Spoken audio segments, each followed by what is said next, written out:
सब मैं आपका स्वागत करता हूं आपके अपने यूट्यूब चैनल इंदौर की पाठशाला पर। और हम लेकर आए हैं बीएससी फर्स्ट ईयर के बच्चों के लिए zoology major 2 animal diversity higher non coordinates.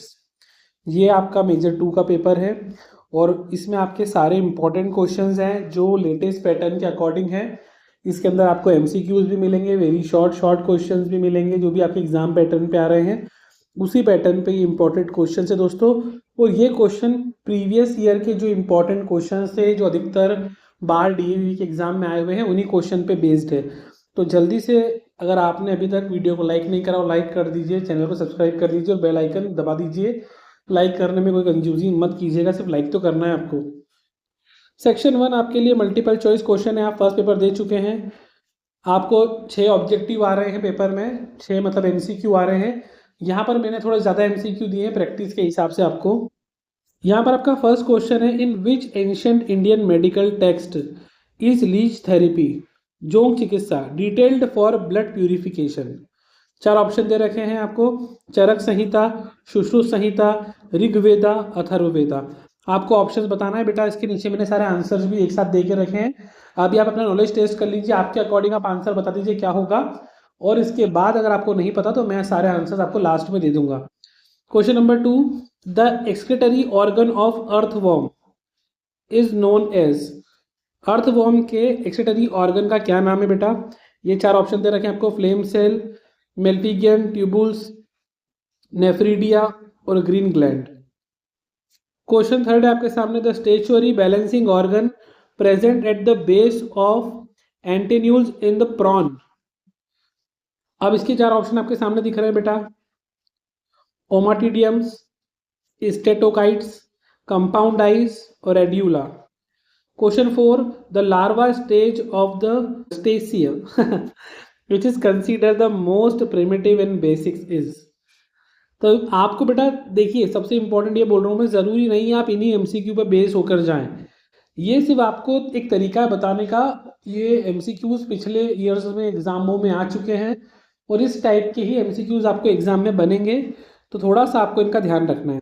Next question आपके सामने, dual respiration is distinct characteristic features of aquatic और एरियल दोनों में पूछा है बेटा आपसे। विच of the following larva shows a highly parasite life cycles on the fresh water fishes. और नेक्स्ट है बेटा आपके लिए, the opening plate through which the water enter the water vascular system. बेटा वाटर वेस्क्यूलर सिस्टम के बारे में पूछा है आपसे, of a star fish is. और नेक्स्ट है आपका,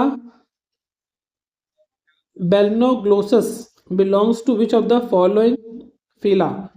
अब आपको इसके लिए भी 4 ऑप्शन देके रखे हैं। यह आपके 8 एमसीक्यूज है दोस्तों और ये आपके पास उन 8 के आंसर्स भी हैं इसी के नीचे।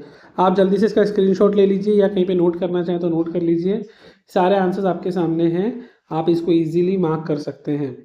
अब हम देखते हैं शॉर्ट आंसर टाइप क्वेश्चन जो 8 मार्क्स के आ रहे हैं आपको सेक्शन बी के अंदर।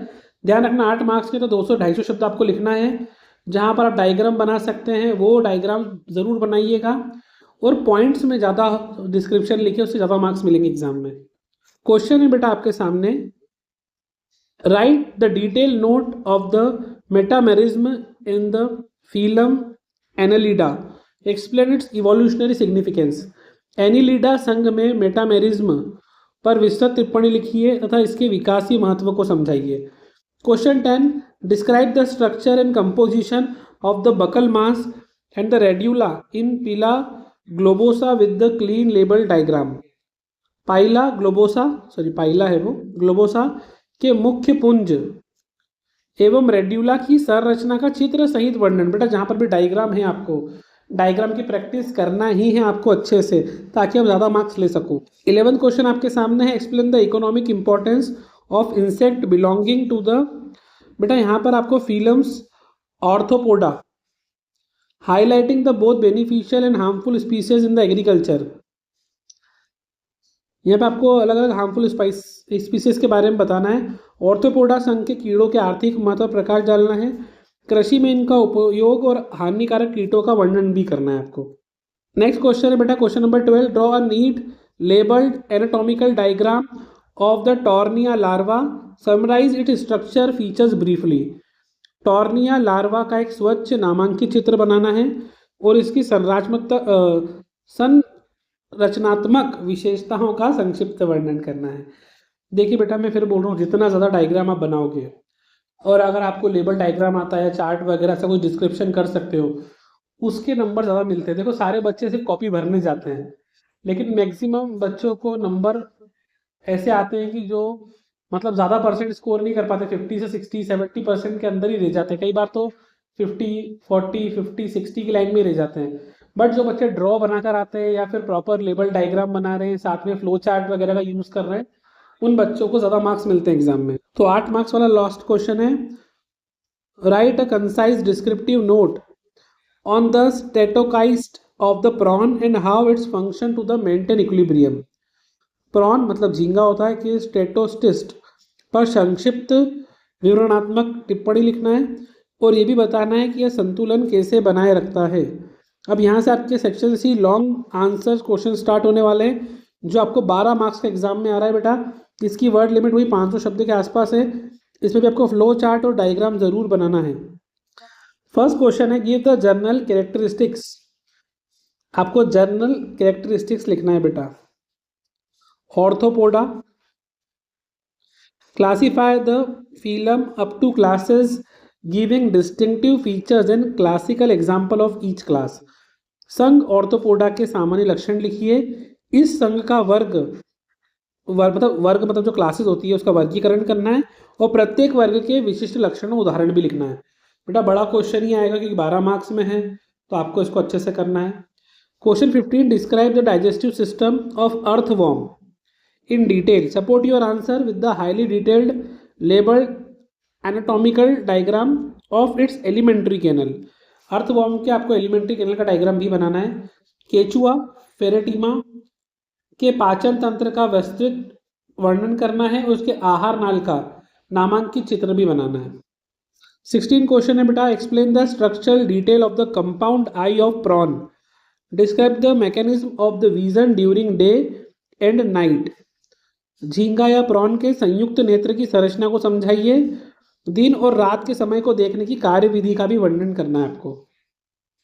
नेक्स्ट क्वेश्चन है दोस्तों, what is water vascular system, describe the structure and mechanism of the water vascular system in starfish with a detail pathway chart. जल संवहन तंत्र क्या है। सितारा मछली या एस्टेरियास में जल प्रवहन तंत्र की संरचना, उसकी कार्यविधि का एक विस्तृत मार्ग चित्र के साथ वर्णन करना है आपको बेटा। और last question of the video, ये आपके सामने, discuss the affinities evolutionary relationship of the Hemichordata with chordates annelids echinoderm, why it is assigned to a separate non chordates group. Hemichordates, chordate, Annelida और इकाई नोडमेटा के साथ बंधुता की विवेचना कीजिए और इसके अलग नॉन कॉर्डेटा समूह में क्यों रखा गया है आपको ये भी बताना है बेटा। ये आपके क्वेश्चन थे। अब आपको कुछ टिप्स ध्यान रखना है एग्जाम के लिए। फर्स्ट ये कि आपको लेबल डायग्राम बनाना है, जो 12 मार्क के क्वेश्चन है, क्योंकि उसमें चित्र के ही आपको 40-50% मार्क्स तो चित्र के ही मिल जाते हैं आपको। तो साफ पेंसिल से चित्र बना दो ताकि आपको चित्र के मार्क्स मिल जाएं। मुख्य जैविक शब्दों को लिखते समय देवनागरी के साथ ब्रैकेट में इंग्लिश नाम जरूर लिखें, इससे अच्छा प्रभाव पड़ता है। अगर आपको इंग्लिश अच्छी है और अगर आपको इंग्लिश के वर्ड पता है तो आप हिंदी के साथ में इंग्लिश वर्ड भी लिख सकते हैं, नहीं पता है तो कोई बात नहीं। वर्गीकरण चार्ट, आप फ्लो चार्ट का यूज कर सकते हैं। जैसे आपको संघ के बारे में बोला है, फिल्म वर्गीकरण पूछा जाए तो सीधे लिखने के बजाय आप फ्लो चार्ट बना दें, उसको उसमें क्लासीफाई कर रहे, बहुत सुंदर दिखेगा, इसके मार्क्स आपको अलग से मिलेंगे। ठीक है दोस्तों, तो ये था आपका major 2। All the very best for examination. अपने सारे दोस्तों में, कॉलेज ग्रुप्स में प्लीज़ शेयर कर दीजिए और लाइक ज़रूर कीजिएगा।